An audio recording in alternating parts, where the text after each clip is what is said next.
So we're fixing broken trade deals to open up markets for American exports, including with the brand new US-Mexico-Canada agreement, an agreement that the Democrats in Congress, many are supporting, I must say. They've told us they're supporting it regardless of leadership. I don't think Nancy Pelosi understands the deal. It's too complicated, but it's not a complicated deal. It's actually not a complicated deal.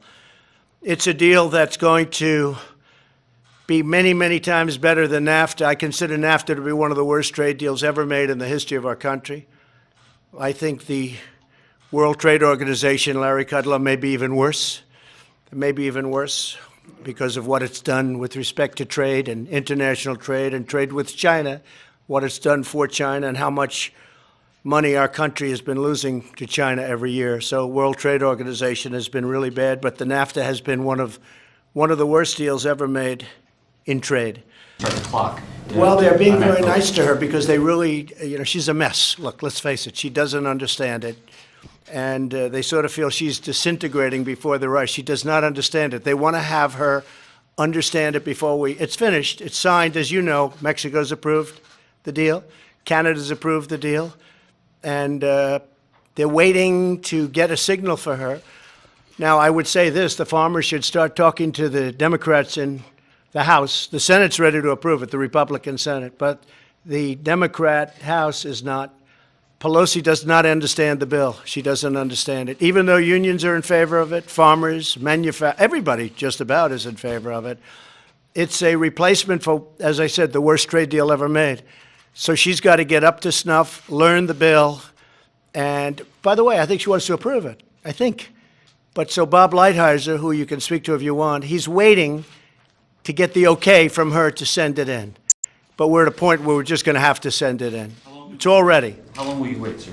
Well, he said she'd like to have 2 weeks to get to know the bill. I think that's a long time. I think it's a do-nothing Congress. The Democrats have done nothing in the House. They've done absolutely nothing. They don't get it. I mean, other than investigate. They want to, let's investigate. After the Mueller report came out, no collusion, no obstruction, no nothing. Let's start it all over again. They weren't too happy, so they want to just keep it going. Kellyanne, what was my temperament yesterday? Very calm, no temper tantrum. I told the Facts First crowd as they published that you were fuming, temper tantrum, rage, lost it, that's just a lie because everyone was somebody had it on tape too. But you were very calm, stood at the end of the cabinet. They have it on tape someplace? Good. Cabinet, you stood at the end of the table, stated your case. Peter doesn't want to hear this, by the way. He wants to ask the headlines are written there. Because he doesn't, he's fake news, but go ahead. Sir, Mr. President, why would you have to raise your voice? You said to them, when you're done, your 2 tracks, come back and we'll talk about infrastructure. You've made that very clear. We had the meetings. Infrastructure, drug pricing, USMCA, you've made that very clear to them.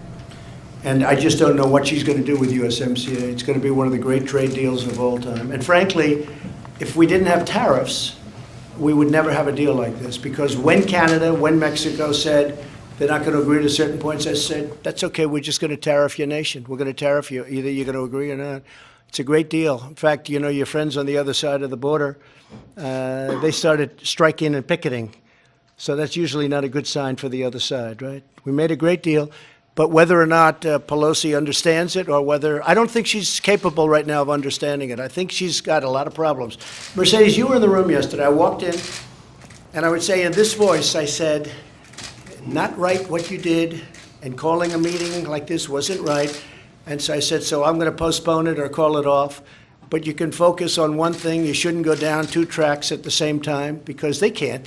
They're so, the whole Democrat Party is very messed up. They have never recovered from the great election of 2016, an election that I think you folks liked very much, right?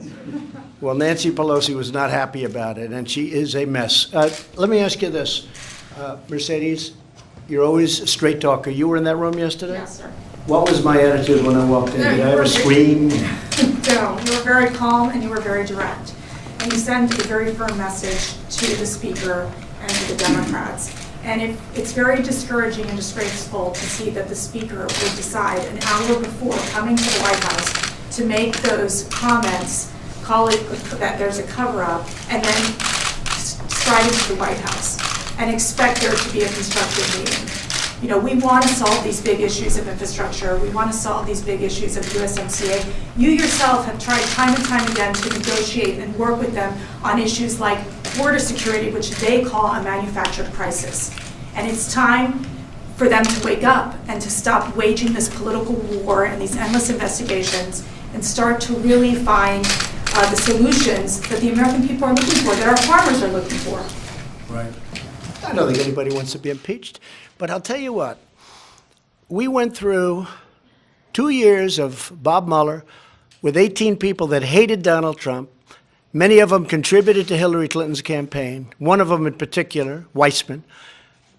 18 prosecutors, FBI agents all over the place, 500 interviews, 1,400 pages of documents that I gave. I didn't use presidential prerogatives or anything having to do with the powers of the presidency. I let everybody go up and speak, including the counsel, White House counsel. I let them speak for 30 hours, as they tell me, 32 hours. I never once said, I could have stopped them I should have said, no, I don't want White House counsel to speak. I don't want Sarah Huckabee to speak, who went up there also, I believe. Everybody. I didn't have to let any of them go. Now, maybe I would have lost in court. I doubt it. Everyone tells me I had the total power to have that stopped. With all of that, after 2 years, no collusion, and findings that strongly led a great attorney general to be able to rule no obstruction. Okay. Now I thought it was over. And now Jerry Nadler, who I fought for a long period of my life because he's from Manhattan, he's a Manhattan congressman, and before that something else. But I fought him and won. I fought him very successfully. And as I said yesterday, lo and behold, I come down to Washington as president. And who do I have again? Jerry Nadler. I know him well. I've had great success against Jerry, and I will again. But it's very unfair when you go through the House, and then the House again, and then you go through the Senate, and then you go through FBI.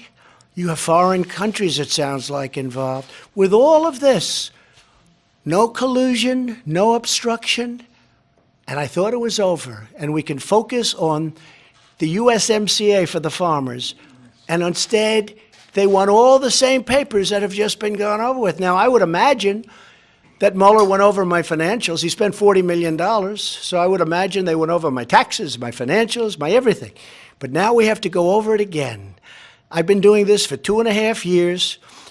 They started, in my opinion, we'll find out, because I think a lot of people want to find out. I think it started moments after I came down that beautiful escalator in Trump Tower. So I've been under a phony investigation, based on no facts, based on an overthrow of the president. And I'm very proud of the way we've come out, very proud. But now, Peter, we have to go through it again. The American public is not standing for it. I saw some polls this morning, 65% against, and that's with a lot of Democrats. So I think it's a bad thing for our country.